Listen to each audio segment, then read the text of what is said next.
ବର୍ଷା ପାଗକୁ ଏ ସିଙ୍ଗଡ଼ାର ମଜା ଓ ମଜା ଆସେ।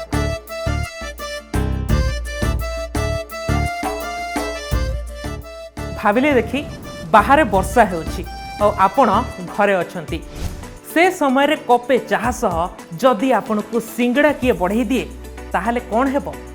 ଆପଣ ନିଶ୍ଚିନ୍ତ ଭାବେ ଚଟାପଟ ହାତ ଧୋଇ ଦେଇ ଏ ମାହୋଲକୁ ସିଙ୍ଗଡ଼ା ସହିତ ବେଶ କିଛି କ୍ଷଣ ଉପଭୋଗ କରିବେ।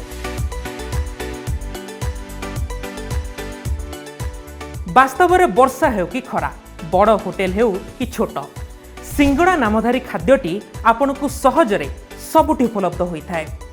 ଭାରତର କୋଣ ଅନୁକୋଣରେ ଲୋକ ଏହା ସହ ଖୁବ୍ ପରିଚିତ।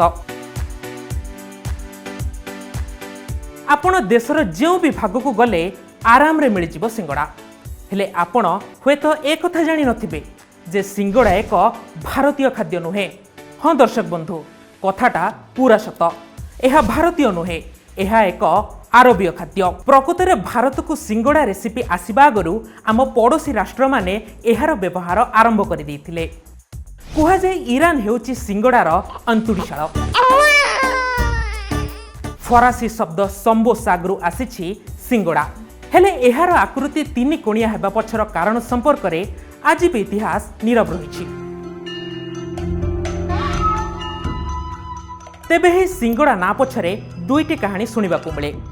କୁହାଯାଏ ମାମୁଦ ଗଜନୀଙ୍କ ସମୟରେ ଏହାର ପ୍ରସ୍ତୁତି ଓ ବ୍ୟବହାର କରାଯାଉଥିଲା। ତାଙ୍କ ରାଜ ଦରବାରରେ ଏହାକୁ ପେଶ କରାଯାଉଥିଲା। ହୁଏତ ସେ ଭାରତ ଆକ୍ରମଣ କରିଥିବା ବେଳେ ତାଙ୍କ ମାଧ୍ୟମରେ ଏହା ଭାରତ ଆସିଥାଇପାରେ। କିନ୍ତୁ ଅନ୍ୟ କିଛି ଗବେଷକ କୁହନ୍ତି 2000 ବର୍ଷ ତଳେ ସିଙ୍ଗଡ଼ା ଭାରତ ଆସିଥିଲା।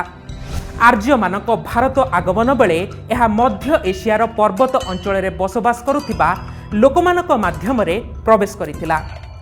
ଭାରତ ଆସିବା ପରେ ଏଥିରେ ଆଳୁ ତଥା ଅନ୍ୟ ମସଲାଦାର ପୁର ଦେବା ପରମ୍ପରା ଆରମ୍ଭ ହୋଇଥିଲା।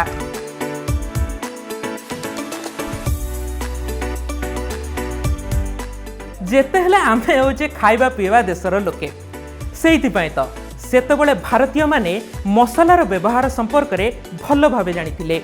ଆଉ ଆମ ଖାଦ୍ୟ ସରଣୀରେ ସିଙ୍ଗଡ଼ା ଆଡ୍ ହୋଇଯିବା ପରେ ତା କ୍ରେଜ୍ ବି ଦୁଇଗୁଣ ହୋଇଗଲା। ଭାରତୀୟମାନେ ନିଜ ପିଠାପଣା ପ୍ରସ୍ତୁତ କରିବା ବେଳେ ପୁର ଦେଉଥିବା ପ୍ରଥାକୁ ସିଙ୍ଗଡ଼ାରେ ଏକ୍ସପେରିମେଣ୍ଟ କଲେ, ଆଉ ଏହା ସଫଳ ବି ହେଲା। ଖାସ୍ ସେଇଥିପାଇଁ ତ ଏ ସିଙ୍ଗଡ଼ା ଆଜି ଆମର ବେଶ ଆପଣାର।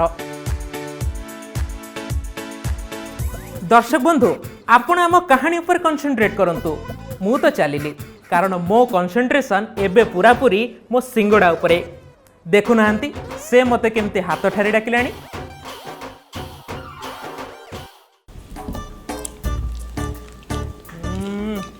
ମଜା ଆସିଗଲା ଭାଇ, ବର୍ଷା ପାଗକୁ ବୋବାଲ ମଜା।